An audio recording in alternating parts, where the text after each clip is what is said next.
Hello there, and thank you for tuning in. Today's episode is a little bit different than usual. So I want to advise you that this story today that we're sharing may be sensitive for certain viewers. But there are stories that we hear, and then there are stories that reach us. Stories that remind us of strength isn't born in comfort, it's forged in fire.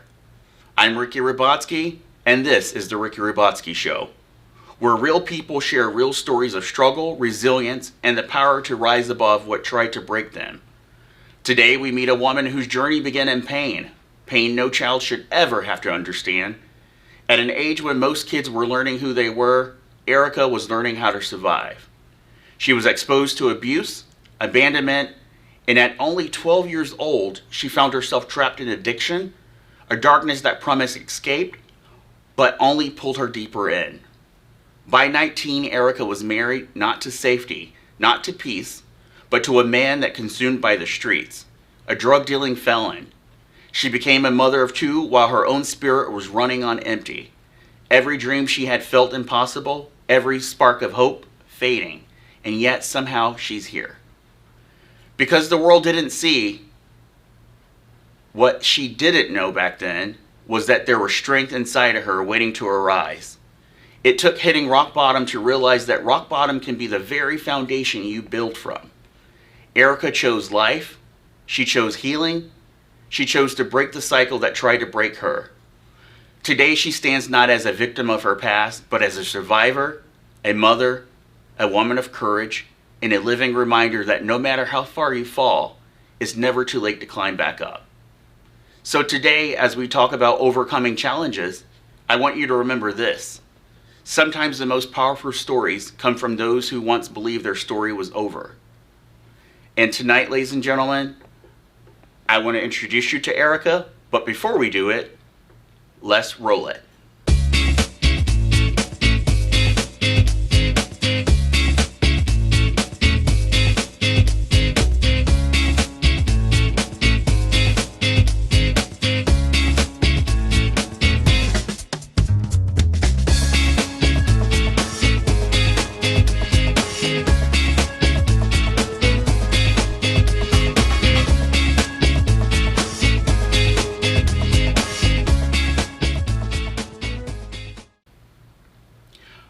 Welcome back. Thank you guys so much again for viewing. I'm here with my special guest, Miss Erica. How are you?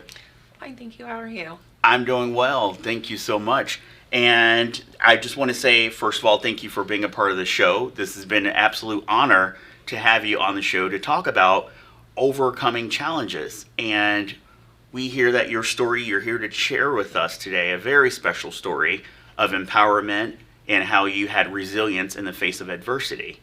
So my question to you, Erica, is what made you decide that now was the right time to share your story publicly? I don't know if there's ever really a right time. It's difficult to talk about these types of things, but I've always wanted to be a voice for other women, even men, children, anybody that has ever, went through certain traumas, in their life that maybe they felt that they've had to keep to themselves, because again, it's not easy to talk about these types of things, but it is definitely something that I think is helpful for us, and I'd just like to be that person to show others that they can do it. Okay, and behind the scenes or backstage, you were sharing with us that your childhood, could you take us a walk, take us back to your childhood? What was that like growing up? My parents were together until I was about 5, and that first 5 years a lot of it was just a lot of abuse, a lot of addiction, alcohol and drug use, and that sort of thing. My mom was very badly abused by my dad for a long time, so it was a lot of crazy, hectic stuff. And how old were you at the time? My earliest memory, from what I've heard, like abuse happened before my mom was pregnant with me. But my earliest memory of that is I was probably about 2 or 3. So it goes back quite a while. And then they divorced, like I said, when I was 5. But abuse continued up until about I was 7, until he left the state of Utah and she moved on entirely. And then it stopped. So the abuse for you at the age of 7 stopped, or did it continue? So that was the abuse for my mom. So the abuse that my dad would inflict on my mom, that me and my sister would watch. And how did that, at that time, being so young, and most people perceive a dad as somebody that is always there, or somebody, especially when it comes to little girls and their fathers, is usually daddy's little girl. How was that relationship with your dad after knowing that your mom was abused?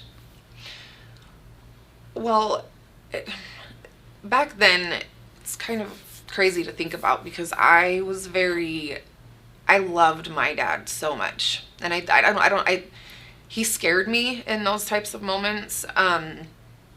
But I still was so about just wanting to see him as like, that's my dad. And so it didn't really change how I felt about him until he left. And I think too, because I was just so young, I didn't understand what was happening. I mean, I understood it and it was scary, but I didn't understand it. So it wasn't really until he had left that, and I was a little bit older, that I had started building a lot of resentment. And from the age of 7, when he did leave, up until about 12 years old, we didn't talk. I didn't hear from him or anything. So then that just continued to build more distance and resentment between us at that time. Oh, and I'm so sorry to hear that. So could you tell us a little bit about when you said you got a little older, around 12? 12 seemed to be a very pivotal moment in your life, in a way, sort of. Yeah, I'd honestly, I'd say probably more like 9 years old, was when my mom's drug use became extreme. And that's when, there was a lot of other men coming in and out. During that time is when things started happening to my sister and I. Men sexually abusing, molestation, that sort of thing. And so I wanted to be close to my mom. At that time, I was reaching for anybody, any type of normalcy, I guess. And I started paying really a lot of attention to the type of drugs she was using and what she was doing. I started drinking alcohol at 10, then smoking weed, and then just to escape the feeling, we were left home all the time alone. I mean, for days on end, sometimes a week. So we just kind of took care of ourselves and did our own thing. And then that's when I really started paying attention and noticing to what drug use it was, and it was methamphetamine. And I babysat for a friend of hers once, and when she asked me how much I wanted to be paid, I told her to give me $20 in methamphetamine, and she gave it to me, and her and I sat and got high together. And how old were you at this time? 12. You were 12 years old. Wow. Now, I know you said your sister also was a victim of the abuse as well. Now, is your sister, you're the oldest, or? No, she's 4 years older than me. Okay. So at the time that I started drinking, she was who I had started drinking with. She was about 14. So her and I, that's where it all came from, until the stronger stuff came in, where it was my mom's friend who had initially introduced that to me, and changed everything for a little while, a couple years, for sure. And then, so you, at 10, you said you were already drinking and already smoking. You said marijuana. Where'd you get it from? My sister, like I said, my sister, I don't know where she would, I think she just had, she was also, she was only 14, but again, we were living as if we were grown, like, truly. So I know that she knew people that had things, and it was there. It was just there all the time. So. Oh man, and this must have had to be very a traumatic experience dealing with the pressure from having an abusive family member like your dad and not knowing, did you stay in communication with him at all, or did he communicate with you guys? So when the first time, the like sexual abuse started happening, I had tried finding him. I didn't know how to get a hold of him. He was living in Montana at the time. And so I can't really remember how, but I was somehow able to get a hold of my uncle, my dad's brother, looking for him, which then my uncle reached out to my grandmother. All came back around, and it was a conversation that was not helpful. He didn't necessarily seem to, I don't know if I want to say didn't care, but it was more of just like, he didn't have, it wasn't what I expected or thought it would be when you haven't talked to your dad in 4 or 5 years. And then that's the first conversation you have, is expressing like what's going on in the house. And it was more of just like, well, what do you want me to do? Like, he couldn't go back to Utah as far as living, because of all the legal trouble he had gotten into. And at that point it was more of like, I'm sorry. Like, it was just very like, didn't have an answer for me to. Oh. So then from there, again, it was quite a bit of time, at least a few years. I'd say, geez, till I was about 15 that I talked to him again after that. So. Oh man. And then during that time, I just, with that vague communication that you guys had, did you ever feel like you were alone, or how did that, I mean? Yeah. Thankfully, I will say, my grandparents on my mom's side were amazing, and they did the best that they could. They were very naive, so I know that they knew things were happening, but I think my grandma wanted to ignore a lot of it. Not ignore like me and my sister per se necessarily, but just the severity of what was going on.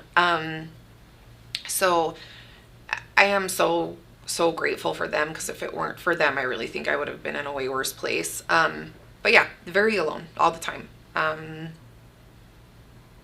And how did those experiences affect the way you viewed yourself and the world around you? So I turned into a very angry kid. When all you know is survival, and you know nothing else, you don't know what it is to just live. You are battling, again, just a lot of anger all the time. And so I was getting in fights at school all the time. I was getting kicked out of school. I was getting put in, juvenile detention. There was a point in time where judge was ready to send me off to, it was like Minnesota, and to all girls school till I turned 18, because I just was consistently getting in trouble. So I was afraid.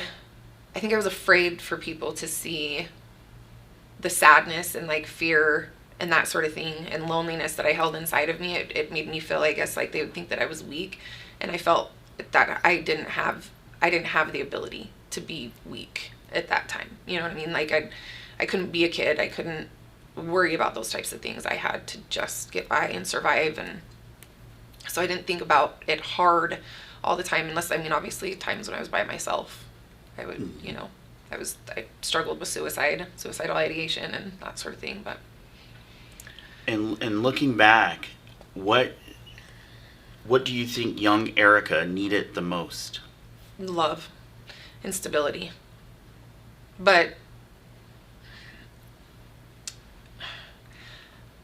when I say love, I didn't know what that was. I did, because like I said, my grandparents, that's very different than coming from a parent and knowing that some of the worst things that have ever happened to you were inflicted from either parental figure or somebody that they had brought into our lives. So I guess whatever I thought that was at that time, but I needed to be a kid. I needed, like stability. We were very unstable, and what every kid needs. Oh, and then during this time when you were getting in trouble in school, what was your sister like? Was she? She was far worse off as far as the doing crazy things than I was at the time. She was like my keeper for a while, but she was getting into a lot of trouble herself. One of the times that something had happened to myself and my sister, she was upset with my mom for not handling it, I guess, in the way that she thought she should, and destroyed my mom's house, from top to bottom. When I say destroyed, I mean broke the toilet bowl, Oh the my sink, goodness. like in the bathrooms, the mirrors, every single mirror in the house, every piece of dish, anything glass. I mean, it was like I've never seen anything like it. But the only thing that wasn't touched in the whole house was my room. So we knew immediately when we saw it that it was her. And from there, she got put into a school for like troubled youth, that was actually ran by my uncle at the time. So she was there for a while in that. Oh, and just jumping back and thinking about, I only can fathom how much pain and hurt going through something such as abuse and addiction at such an early age. And you said you were raped or molested. Mm-hmm. Did that change, like that moment? I mean, that had to be scary. Yeah, it's definitely scary.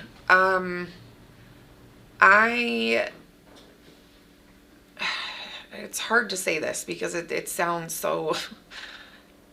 The first time it ever happened, it was definitely scary. I was a lot younger. Like I said, I was about 10. But after that, I almost felt like it was. Oh, sorry. Take your time. Take your time. I said I wasn't gonna do this. Like it was a love, Mm-hmm. and that I needed or was missing. It's like I said, so disgusting to think about.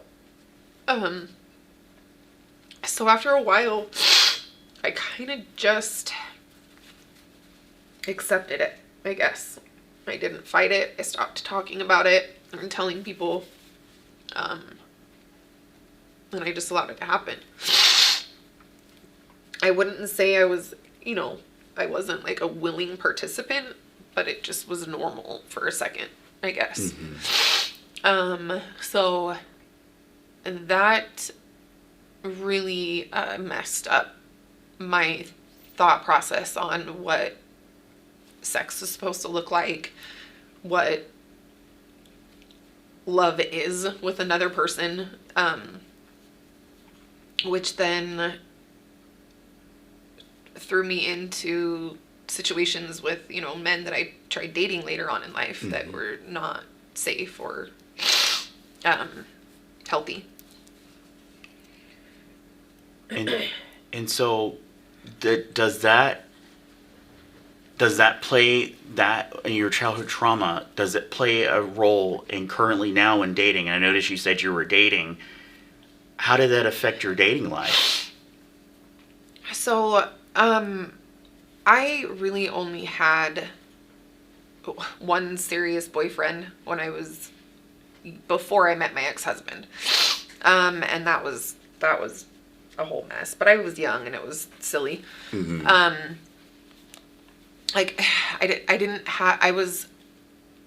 It did mess with how I saw things in relationships and how they should be, but I wasn't promiscuous. Mm-hmm. Like I wasn't, a lot of people tend to kind of go that route because, again, like searching for that love or like feeling it. I wasn't promiscuous at all. So I wouldn't necessarily say it affected like that in a sense. It was more of just what I allowed after that, or what I even knew was not right. It was my norm. It's what I was used to. So I sought out unhealthy men.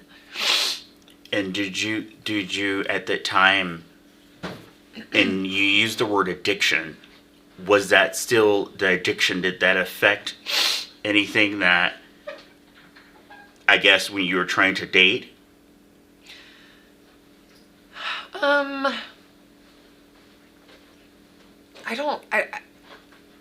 The addiction in the beginning, where it was when I started using methamphetamine, that thankfully only went on for maybe about a year and a half. So from the time I was 12 till I was about almost 14. After that, other addictions came into my life later on in life that definitely played a big part in problems in my marriage later on in life. But no, I wouldn't say I was too young when I was. It's kind of crazy to say I was too young to be in relationships while I was using methamphetamine. Yeah. From 12 to 14, but that wasn't like my focus at that time. So. Okay. Well, before we hop into the marriage part to talk about the marriage, you said you were 19, but before we do get started on that, we're going to take a quick commercial break, and we'll be right back. And once we come back, ladies and gentlemen, Erica is going to tell us a little bit more about her survival. If you want attention, you need more than an ad. You need a presence. Welcome to WWDBTV, your internet streaming TV station built for business and people. We create high-impact commercials and video podcasts with pro production. Then we help distribute your show where audiences already watch and listen. Your brand, your story. Broadcast ready. On streaming, on social, and beyond. Ready to be seen? Visit WWDBTV.com and book your production today. Ladies and gentlemen, welcome back. We're here again with Erica, and she's going to finish telling us about her survival. But like I said before the break, we were going to dive in and get to the point. So, Erica, you were saying at such an early age, at the age of you became a wife and a mother at a young age. Mm-hmm. What was that experience like? So I met my ex-husband when I was 14. It's the first time I met him. When I say that me and my sister and the friends around me were living a fast-growing life, he's 9 years older than me. So I lied about my age. He worked at a smoke shop that a friend of mine and I frequented to go buy our marijuana from. We dated momentarily. Like, he was dealing with a lot of stuff with an ex. At the time, I was dealing with the person that I was, liking at that time. So it didn't proceed for very long. And then we didn't have contact for, I don't know, I'd say about a year and a half. And then he contacted me again randomly, and it kind of just was history from there. So I was 15, right before I turned 16, that we actually became serious. And then I got pregnant at 16, had our son at 17. He was, do you want me to go into? Yeah. Okay.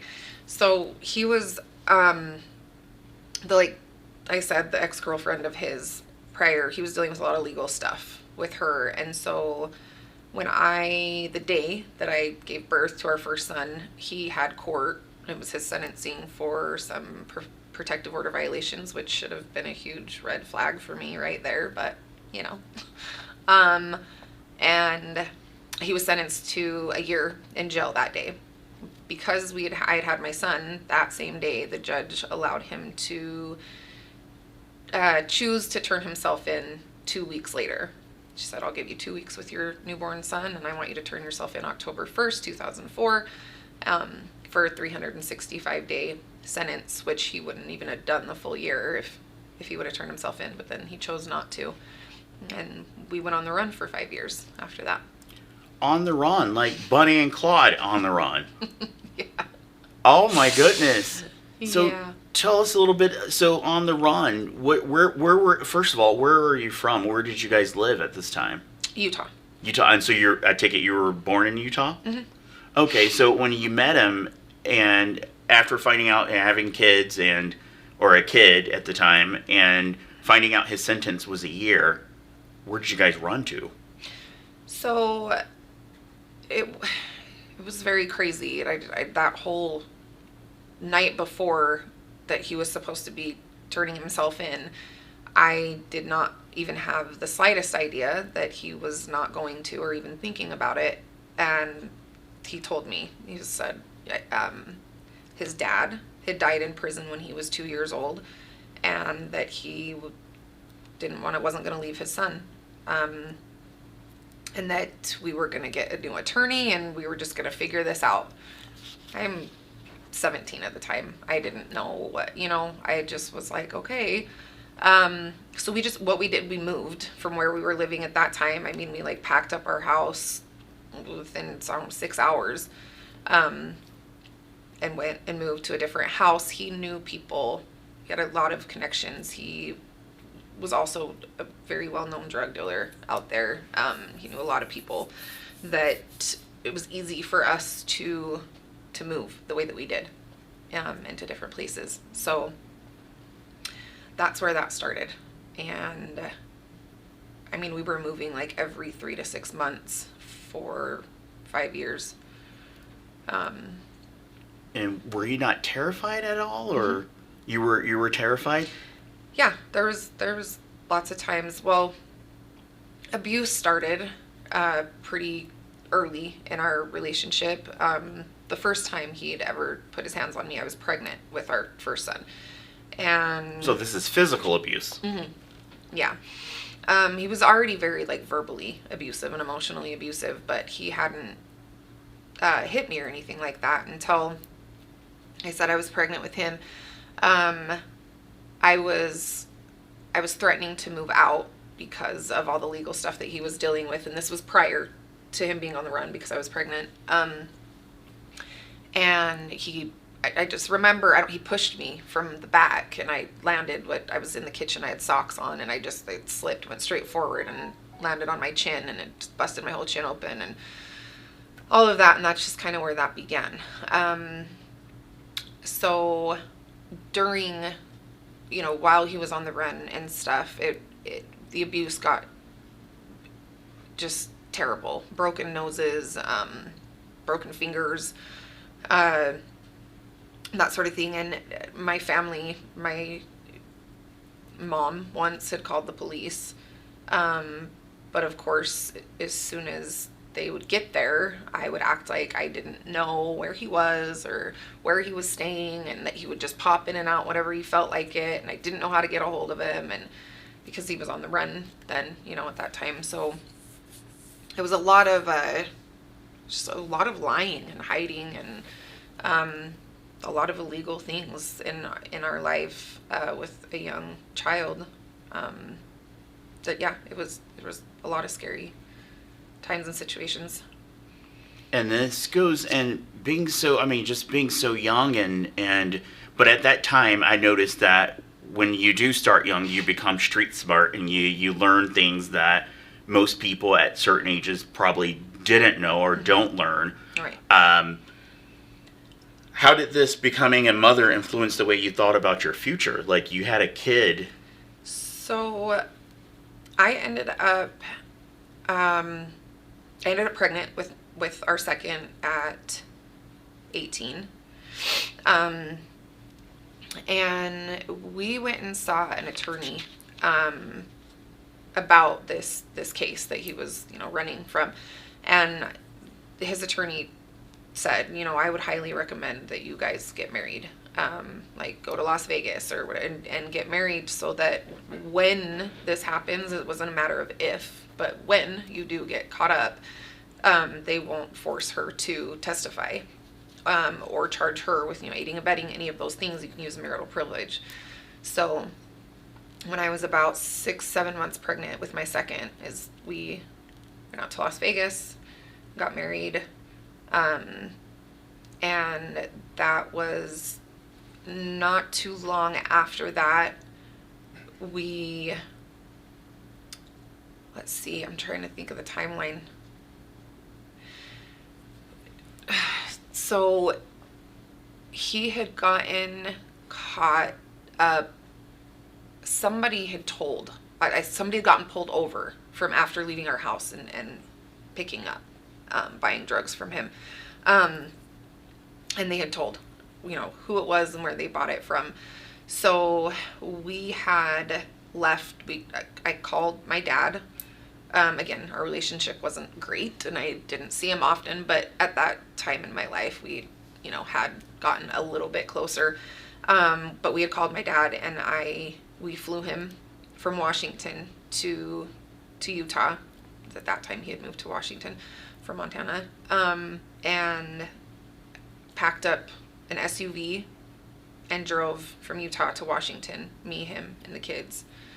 That lasted about 2 days. Man. My dad and him didn't get along, got into a fight. He hopped in the car and left. I could go on and on. The time that he finally got caught up that's when we were really being looked at. There was we noticed that we were certain black unmarked cars were parked at the end of streets for a really long time. I mean, we just started noticing little things. So we moved. When we started noticing that, we moved again, and I'd say we were probably in about 22 different houses during that whole thing. And one night we were getting ready for bed, and I noticed that it looked like we had a really big front yard, and our front yard was blocked off by bushes. So if we noticed shadows walking in front of a window, it was somebody was in the yard. It wasn't somebody on the street. And then our dog on the side of the house was barking, and we looked out the window, and there was cops that were surrounding the house. And I got up and I answered the door, and I did what I had done many times before, which was, first, I don't know who you're talking about. I've only lived here for this amount of time. I was shaky and nervous, and I told them, I'm sorry that I'm nervous. I've got my kids here and they're asleep, and this is weird to me. Oh man. So tell me, were there moments where you felt trapped or unable to move forward with all of this? Being in this is your second time now at this point, being in an abusive relationship. Like I had said earlier on, I think I just kind of accepted that this was just my life. It had been that since childhood, dealing with drugs and alcohol and abuse and this and that and all the things that it was kind of just one of those things where, like I said, we're creatures of habit. It was normal to me, even though I knew it was wrong, it was what I knew. So I didn't necessarily have a big insight on what my future looked like. I didn't have time. I didn't have time to sit and think about those things. Yeah. And were there people there that support you? Did you have your support system at all? No. Oh my goodness. No, after my grandparents passed away, there wasn't. I wouldn't say that I ever really had a support system. I mean, there were times, when things got really bad as far as with the abuse, where I would leave and go stay at my mom's house, but it was, the stuff, dealing with stuff over there wasn't really any healthier. It wasn't any physical abuse going on when I would go stay there, but it wasn't anything healthy either, so. Okay. And just talking about the recovery and the healing aspect of it, what lessons did recovery teach you about yourself? When you started going through the healing process? So I finally divorced my ex-husband. He did end up doing prison time, and then we tried again after he got out and had a third child, and then on my 30th birthday, it was like about a week after my 30th birthday, I woke up one morning and it was just the weirdest thing. I was just like, what am I doing? Like, I had no direction in what I was doing with my life. And at that time, we lived a much different life than prior when he was on the run. And we had a home and we had things, and I never had to work. I didn't need or want for anything financially, but I was just I wasn't in love. There was no love. It was loveless. I woke up and I was just, what the hell am I doing? I wasn't providing anything good for my kids to watch and grow up and how a healthy relationship should be. And so I left. It was probably one of the scariest things I'd ever done because I had nothing to fall back on. But I left, and that's when I decided to just pour in to me and my kids as best as I knew how and as best as I could. And it was hard. It wasn't easy, and I still struggle. But it was probably the best decision I ever made in my life. And how did you learn to forgive yourself for the mistakes or things that were in the past? That was probably the biggest thing that I have struggled with and dealt with for the longest. I would say up until only about a year ago, I just carried a lot of guilt, a lot of guilt with me. Honestly, just diving into me spiritually. Like, I'm not religious, but I'm very spiritual. And knowing that we're so much more than what we give ourselves credit for, and especially being in those types of situations, we tend to belittle ourselves and not see greatness in ourselves. And so really it was just one of the, I don't have a direct, like, this is what it was. And it was really just, I knew the type of person I am. I knew the love that I carried, and I knew that everything that I had been through could have turned me into a bitter, horrible person. And I wasn't. And I even questioned myself, like, about that all the time, where I was like, how do I still believe in love? And how do I still believe that, like, these things, and I think that in itself is just like a big eye-opener of what we can be and how we can overcome the things. That is just knowing who you are and not letting that dictate who you are. Perfect. And that was so well said. And I'm so glad you said overcome, because that was my next question. I know we're running out of time here. But I wanted to say, how did you, like, what would you say to somebody that is going through a current addiction or struggle or feeling hopeless? Like, what is your advice for those ladies, young ladies watching, who've been there where you are or is in where you are? And I would say to definitely reach out. So not a lot of people have support. Not everybody has support. I didn't have support. I put myself through a detox. Like, I had to find it where I could support, and then just loving and supporting yourself more than anything. Like, loving yourself is the biggest thing ever. I never realized or knew how much that played a part in your growth and your healing. When we truly and 180% love ourselves, it is a game changer. And it's easier said than done, but it can be done. I'm doing it. And it's really just finding what you like about yourself and pouring into that, taking time for yourself and pouring into that. And in any type of abusive situations, please get help. Like, get help, because it doesn't get, I genuinely believe he would have killed me if I wouldn't have left. Truly. Oh my goodness. So it's scary. And ladies and gentlemen, those of you who are watching, first of all, Erica, I want to say thank you so much for being on the show and talking about this experience that isn't a tough or easy experience to talk about. And you have the vulnerability with everybody just to share your story is so impressive to me, of going through what you went through. And my heart goes out to you. And I wanted to ask you one more question. Mm-hmm. If you could sit down with the 12-year-old self just for 1 minute, what would you tell her? I would probably tell her that shit's gonna be hard. But how amazingly resilient and beautiful and amazing and strong she is, and that she's gonna overcome all of it, and just how loved she is. And do you have any last words for our viewers?